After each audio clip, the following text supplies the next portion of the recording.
In this epic part 2 interview with Jack O'Halloran, we discuss what he actually knows about the infamous disappearance of Jimmy Hoffa. You heard that right. We also discuss what would have happened if Jack fought none other than Muhammad Ali. Man, oh man, buckle on up for this exclusive part 2. Any regrets on any of the things growing up, and any regrets in your life that you would change? That's a good question. You never try to look backwards. You always try to look forward. Yep. And you can't redo what you've done already in your life. You can only learn from it. Okay. Fair enough. And I learned a lot of lessons. And like this shows for people to see where the lessons were. And I learned a lot of lessons and saw a lot of things happen, and watched a lot of transformations of this country.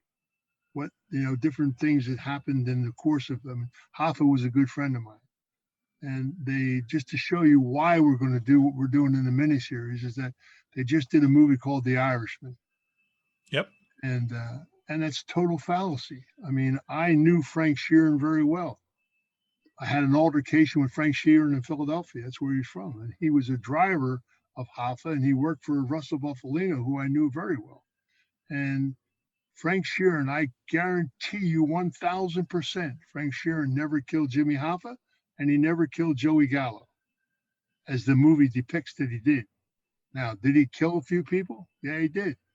He hit a few people for under contract law, and they wrote a book about it called They Paint Houses, that he was a hitter. And Sheeran had a temper, and he was a big guy, and, boom, Bob's your uncle. But did he kill the people that they professed in that film that he killed? No, he did not. No one's going to find Jimmy Hoffa ever. I can tell you that right from, I know they're never going to find Jimmy Hoffa. He's not buried anywhere. Nobody's going to dig him up. It's just not going to happen. And Hoffa was an amazing individual. I loved Jimmy Hoffa. Jimmy was a man's man. He would never ask you to do what he couldn't do himself.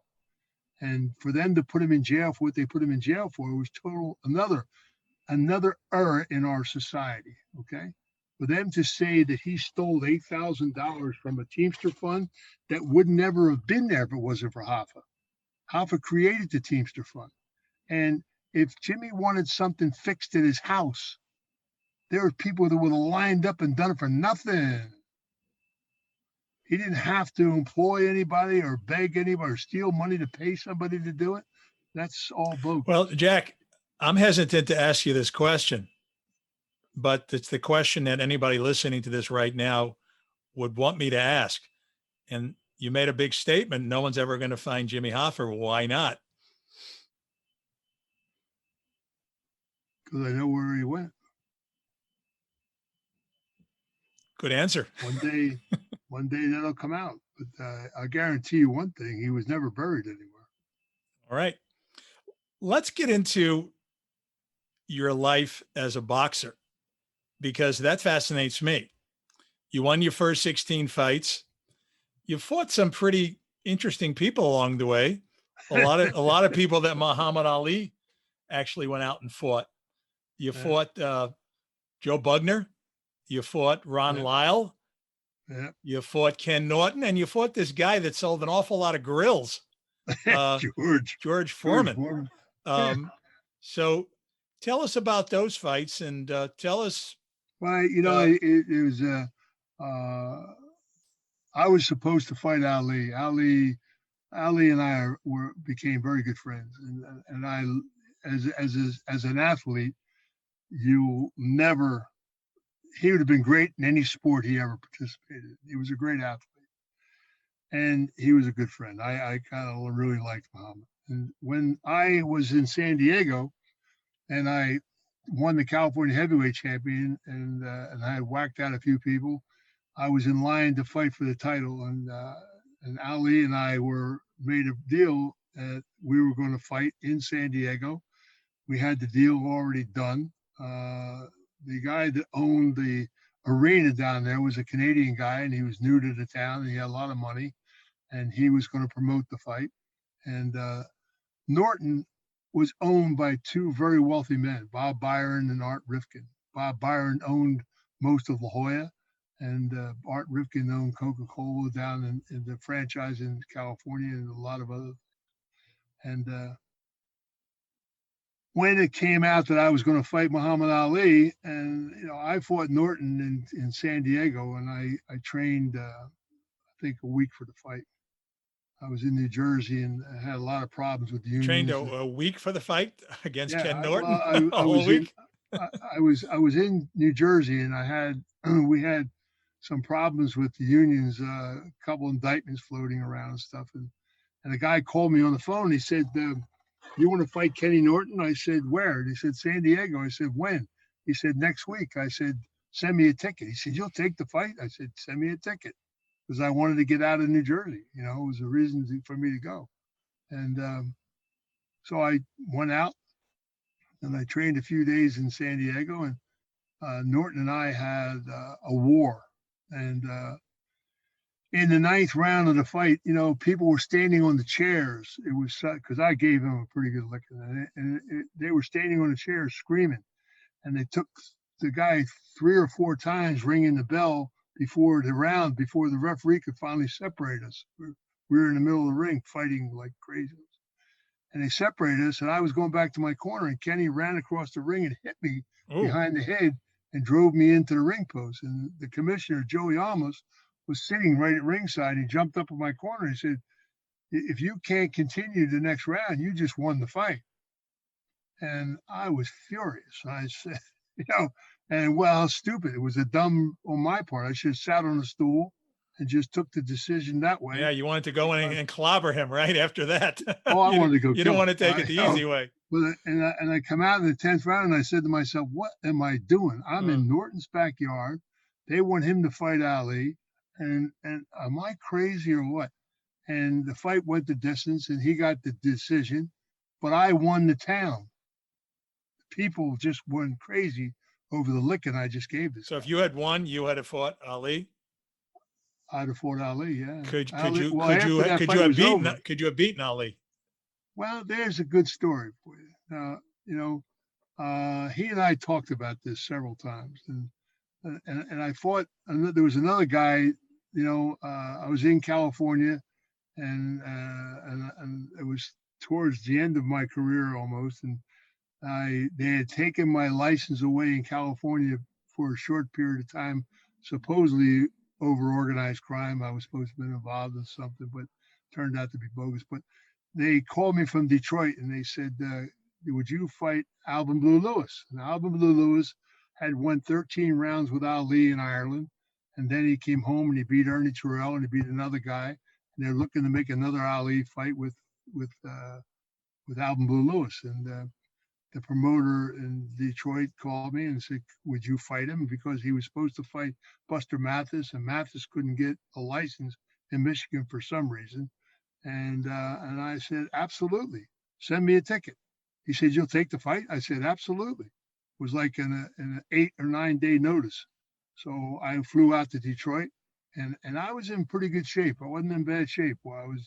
I'd been training because of this problem with in San Diego, and I was housed, so I couldn't be seen on the street too much till I cleared up the problem. So I was training, and I went there, and I was in pretty decent shape. And Eddie Futch sent a guy down to the gym to watch me work out to see what they were dealing with.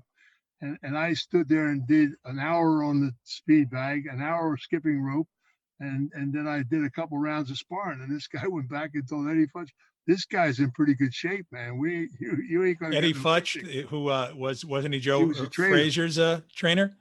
Yeah, and he also trained Alvin Blue Lewis. Mm-hmm. Eddie was a pretty good trainer. And they ran the Kronk gym out there in Detroit. So is there anything you would have done differently in retrospect to train differently? Well, I'll tell you this story. This is where it ends at. Yeah. So I beat Alvin Blue Lewis badly. Right. I beat him 10 out of 10.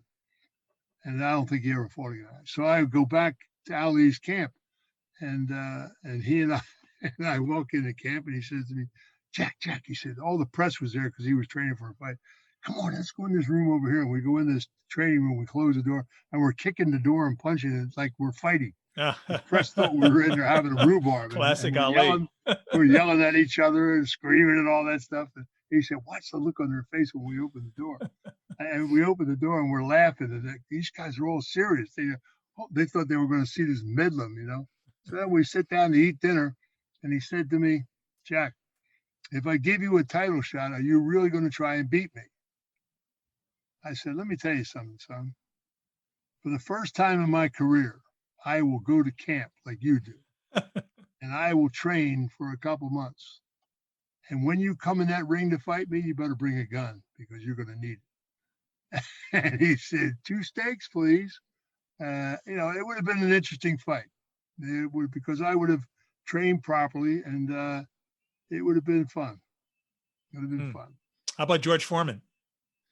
George, I trained 6 days for. He Oh called my me on goodness. the phone. I was in Philadelphia, and I was in New Jersey. And was that the mean George Foreman, the Oh yeah, the old days George Foreman, when he wasn't he was young. he wasn't the grill guy, and he was No. tough He was and a young kid. He yeah. was a young kid, and I was beating him.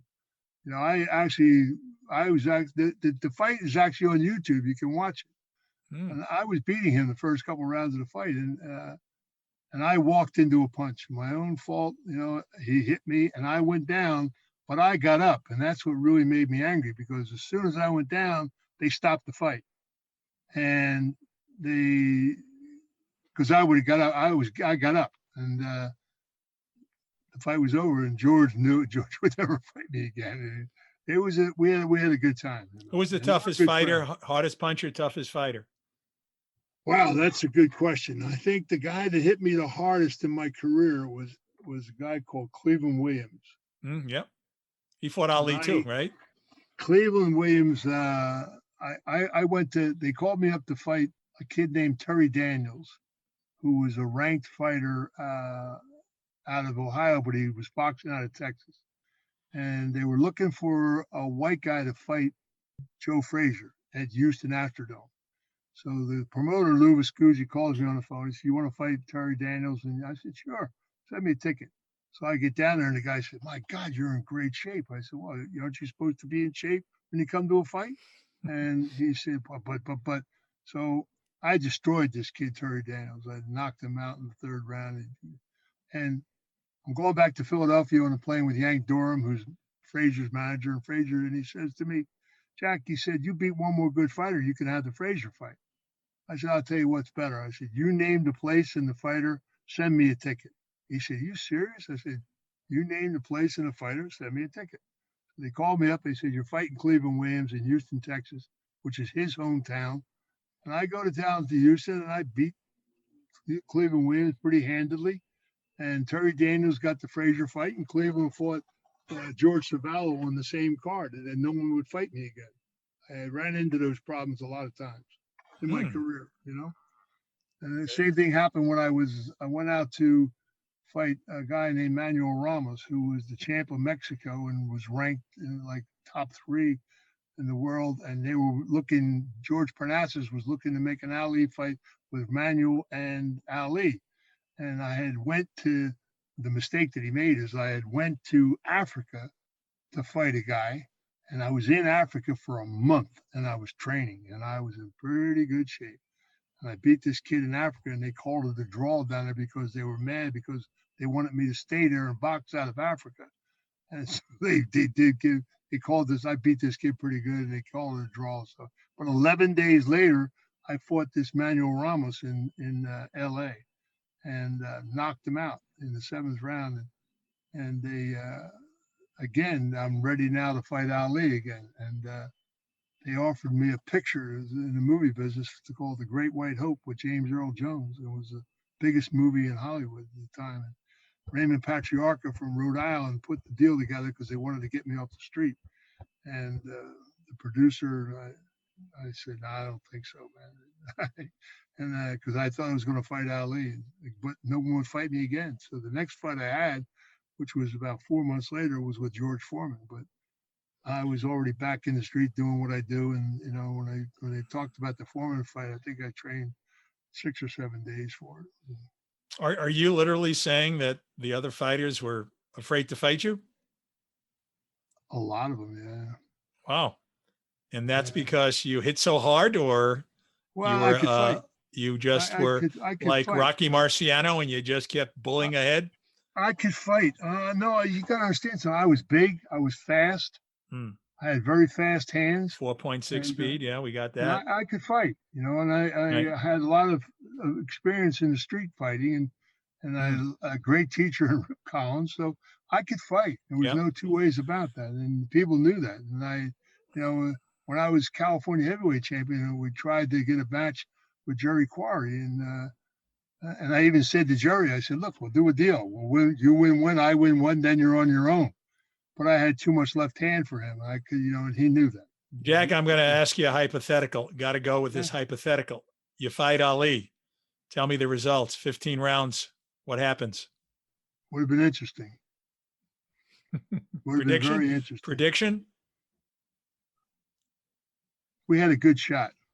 All right. Fair enough. In other We had a words, good shot. you might have gone the entire 15 rounds and could have gone either way. Yeah, Okay. Fair I think enough. we had a good shot. Would have been an interesting fight because, like I said, I would have went away and trained the way I was supposed to, Right. No more 6-day preparations. Yeah. and he knew I could fight, and he knew because he watched my career. I mean, here I am in San Diego, okay, and I just after the Norton fight, and I knocked out a string of guys, and one of the guys that I'm fighting is a guy called Rahman Ali, and I get a phone call from Muhammad. This is how the Muhammad Ali fight and I came about. I get a phone call from Ali. He was with a friend of mine, 𝐆𝐸 𝐾𝐿, who was in his corner all the time. And he calls me on the phone. He says, "You got to do me a favor." I said, "I'll do you a favor. Sign a contract to fight me." And he said, "Well, you got to do me this favor, and we'll talk about fighting." And I said, "What's the favor?" He said, "You're fighting my brother Rahman." I said, "Rahman Ali's your brother?" He said, "Yeah. And you got to get him out of boxing because he's insulting me." And I said, "Okay." And he said, "If you beat him, we'll talk about a fight." And that's how the fight between him and I mustered out. And because I knocked the kid out in the ninth round, and he never fought again.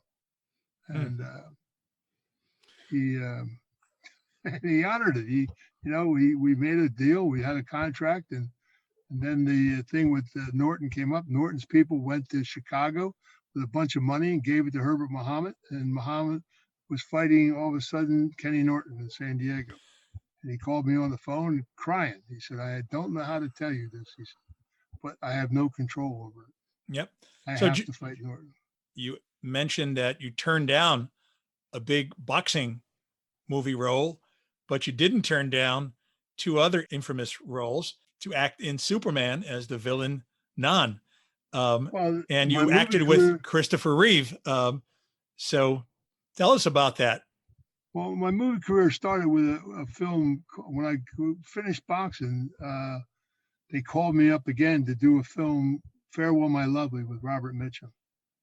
And I did a screen test, and Mitchum said it's either him or I don't do the movie. So Robert became my mentor, and you couldn't ask for a better mentor in life than Mitchum. He was brilliant, great. He was brilliant. And Farewell My Lovely came out very well. It was a very good film. And from Farewell My Lovely, I did King Kong, and I did a film March or Die. And the crew from March or Die were the same guys that were going to work on Superman. And and Gene Hackman and I did March or Die together. So they flew us both up to London to meet Richard Donner because they offered me the Superman movie. And Donner and I talked about the movie, and he said, "Well, this guy the character Non, had been lobotomized, and he was a mute." And he said, "How do you feel about playing that kind of a role?" I said, "I embrace that because Jackie Gleason was a friend of mine and did a movie called 𝐆𝐼 that he won an Oscar for, playing a deaf, dumb mute." And I said, "If I ever got an opportunity to play that kind of character, I would embrace it because you shows body language and physical ability to act." Following the great one is a good move. Anything the great one did. Yeah. And so it worked out pretty. And what better movie to do that kind of character, because you had Terrence Stamp was a vicious general, Sarah was a man eater. Somebody had to relate to the kids because it's a big child audience in the film. So I took this brutish guy and I played him like a child. learning how to work his eyes and getting jubilant when he did something right, and and it evidently worked out pretty well. And I saw this infamous clip, and it was Christopher Reeve, who was being interviewed by David Letterman on David Letterman's show. And David Letterman asked Christopher Reeve, how does it feel to work with a legend like Marlon Brando? I think everybody was expecting Christopher Reeve to just gush about Marlon Brando, but he didn't. He basically said that Marlon Brando, he felt, phoned it in. He really wasn't passionate. He wasn't motivated. He wasn't. God. He didn't Are feel. you serious? That's what he says on. Yeah. If you look at you look on YouTube, you will see that clip of Christopher Reeve. What? That's typical Christopher. Christopher was young and immature, and that was the first big movie he ever did. And I'll tell you, Brando and I were good friends. He knew my father. He knew my backstory. He couldn't wait to meet me. And Mitchum had told me, he said, go down to the set and say hello to Marlon and tell him I said hello. Tell the bum I said hello. And Marlon Brando was incredible. I mean, when he walked on a set, you could hear a pin drop, and he lost a tremendous amount of weight to do that role. So he looked really good. And he did. He looked terrific when he did the role. And he had a magic about him. He was like Mitchum, and I worked with a lot of great actors in my career. And Brando was. Here's a good story. I went down one day to see him work on a set. I'm on a set, and I went down to see him work, and he's doing a shot, and there's cue cards everywhere, man. I mean, Jesus, God, they were up to that. And so I'm watching, and something happened with the camera, and the camera guy said, "Oh, well, we got a flaw in the camera. We'll have to come back tomorrow." And then Marlon said, "Bullshit." He said, "I'm going to turn around. You fix that camera. When you got it fixed, I'll come back in and do the shot." And they did. They fixed the camera. He came right back in, and he finished the shot. I never saw any actor ever do that before. So when he came down off the set, I said to him, "Man," I said, "I imagine a lot of people would be very nervous asking you this question, but what the hell? What's with the cue cards?" I said, "Are you that bored in the industry that you have to have cue cards everywhere around you?" He said, No, man." He said, I started that with Mutiny on the Bounty. He said, I just didn't want it to look like I sat up all night devouring a script. I wanted to make it look like I was taking the words out of the air." And I looked down and I laughed. I said, "You're so full of shit." And he laughed, and he was a great Shakespearean actor. And he ripped off a couple parables of Shakespeare perfectly. And he looked at me and he said, "That you must know word for word. This stuff, piece of cake." Marlon was one of the nicest guys, and he was in. Listen, he worked 11 days. He got paid $4 million to work 11 days. Not a They bad. needed to get him on camera so they could go to Italy and get the money to do the movie. He had to be on camera. So the first 11 days of shooting were with Marlon Brando. And he shot all the footage that was necessary for 1 and 2. And the salt kinds, how do you cut Marlon Brando out of a movie? Yeah, right. They cut him out because they didn't want to pay him the points. They had already paid him the salary. And that's where the Donner cut came from.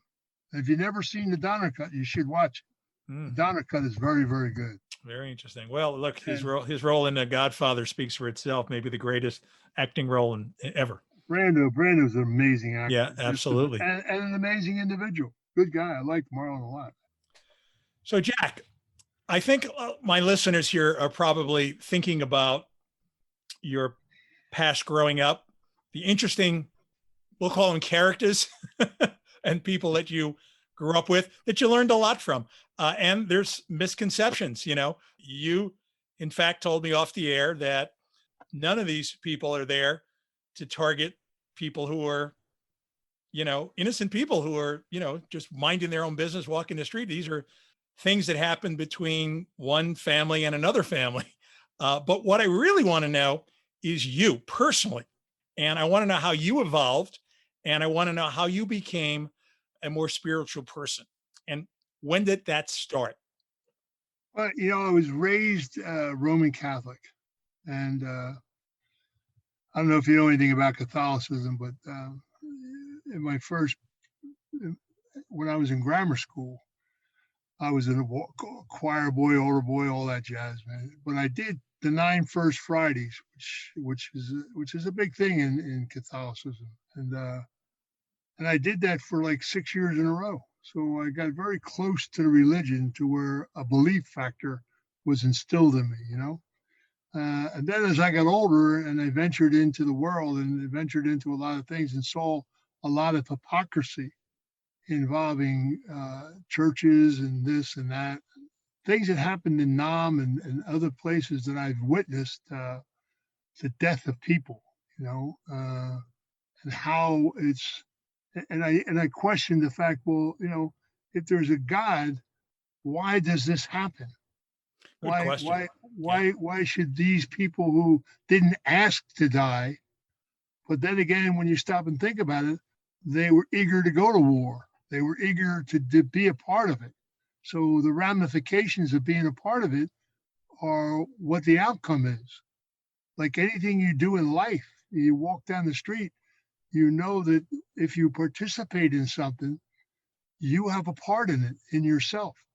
And you have a free will that this power of what you call God gave this being that walks down the street a free will to choose whether I want to participate or whether I want to walk away, you know? And when I had a clarity about, oh man, must be almost 40 years ago. I had a clarity and a wake up call as to, you know, where are you going, man? What are you really doing? And I sat down with some people in actually in Italy, in Rome, and I expressed my feelings about, you know, if this religion were so powerful and everything, and this God was so powerful, why did I, you know? And the guy looked me right in the eye and said, Jack, this this this God gave you a free will. You choose whether you want to participate or don't want to participate. It's up to your spiritual individual self as to how you want to live your life. And that was a great awakening to me, because, you know, I can walk into a place and somebody's scared to death and say, boy, you know who that is, man? Oh, you don't do this, you don't do that in front of him. You don't do things like that, boy, because his reaction is not going to be favorable for you. Well, I allow that to work for me today, so I don't have to bother playing with people. You understand what I'm saying? Hmm. And I don't put myself in situations where I know things could happen, because that's my decision and the freedom of my will. And I live a very spiritual life, and I believe in spirituality very strongly. And I believe that people have the free will to do right or wrong. You know, you really have the ability to say no. You know, the littlest language in the English language, the littlest word is one of the hardest words for people to say. No, no, I'm not doing that today. I'm not living my life that way today. And to do the best that you can, because who knows what's really after this world, whether heaven and hell really exist, or what kind of punishment there is, or what there is here or there. And, you know, if you live your life to the best of your ability and you live in a spiritual manner, uh, nobody says you have to be a holy roller or whatever. You need to have the ability to allow yourself to be honest with you and to be the person that you want to be in the day. And I choose to be a spiritual individual. I believe that, you know, somebody up there is looking after me, or I wouldn't be alive at 77. Trust me when I tell you. And I've thought about that a lot of times. You know, we talked about earlier about, you know, people coming out of the woodwork and everything, and all those possibilities were there, but for some reason it didn't happen. And I believe that somebody up there likes me and has kept an eye on me, you know, because I've done a lot of the right things a lot of times in my life, and allowed people to walk away because it was my choice. So you could have made some bad decisions easily, but you chose instinctively and through some good learning along the way to go on a more spiritual path, as hard as that may have been at the moment, right? Yeah. And there's times, you know, there's revenue streams that I've walked away from, opportunities that people say, "Oh man, you could have owned this and owned that." I said, "But yeah, but for how long? What are you And going to have? what You're going to price? have Yeah. that power for a couple of years, and then Yeah. you're in a gray suit with bars in front of you for 30 years. Yeah. And there's not. Let me tell you something. All the money in the world is not worth doing one day in jail over. That's a powerful statement there, Jack. Not worth it. I mean, when you're talking about taking your total freedom away, Mm-hmm. and all that money that you think you have, where are you going to spend it if you're in there? You Yeah, understand? absolutely. Oh boy. So, to make a choice, and people have looked at me and they said, "Yeah, but you could have been this and you could have been that," and I said, "I already am that. Yeah. Yeah. I don't need to wear a tag on me. I don't need. I've done my actions. My actions in my life have given me the surrounding security that I probably need, really, you know.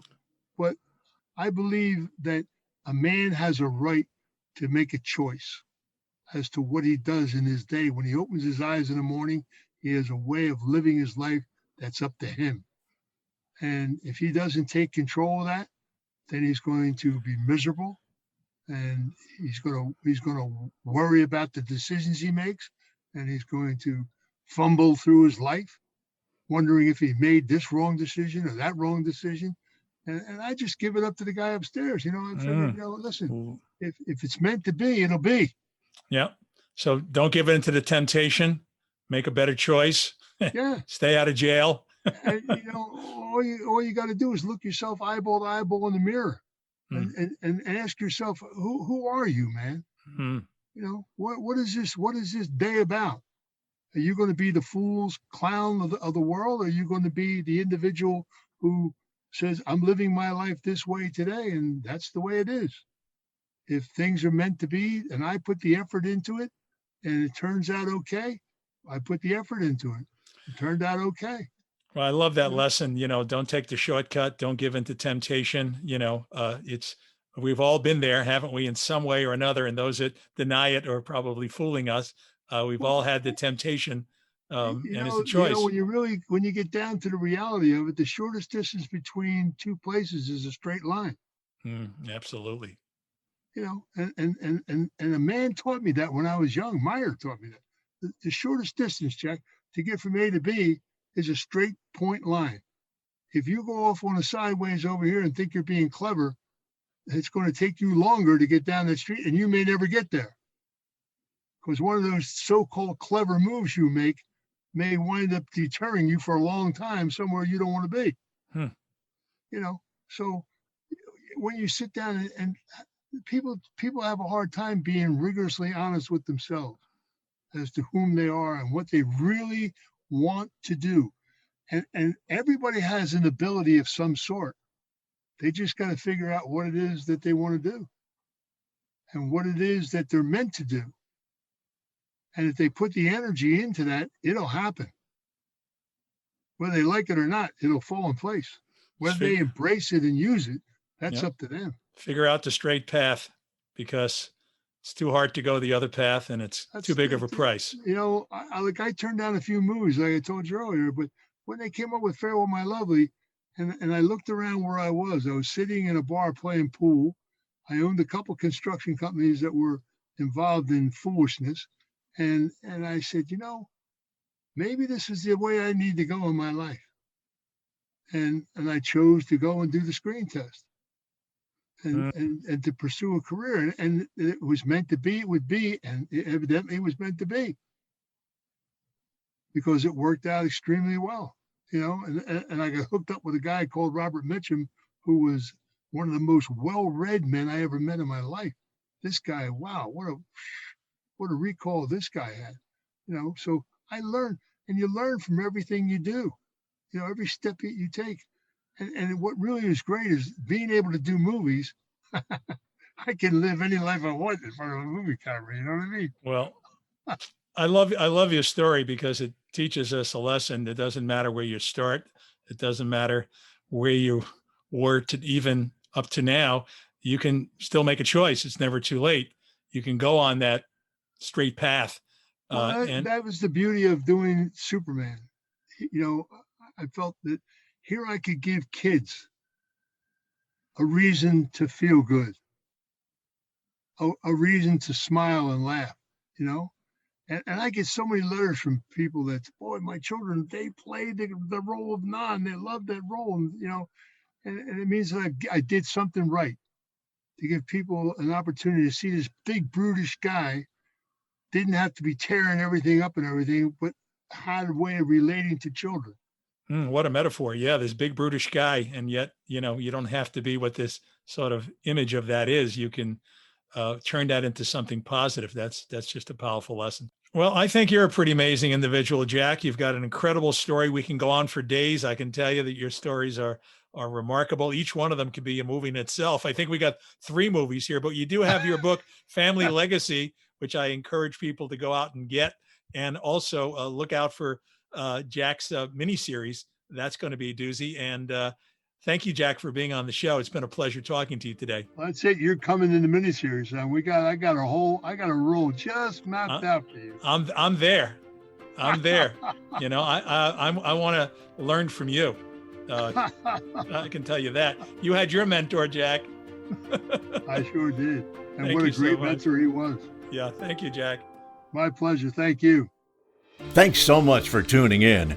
We love our listeners, and we believe you have greatness within you. If you like The Motivation Show, we appreciate you subscribing, rating, and reviewing us.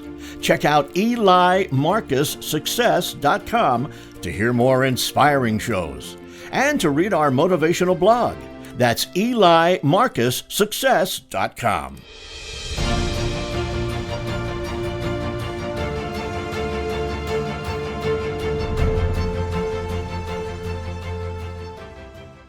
This podcast is a part of the C-Suite Radio Network.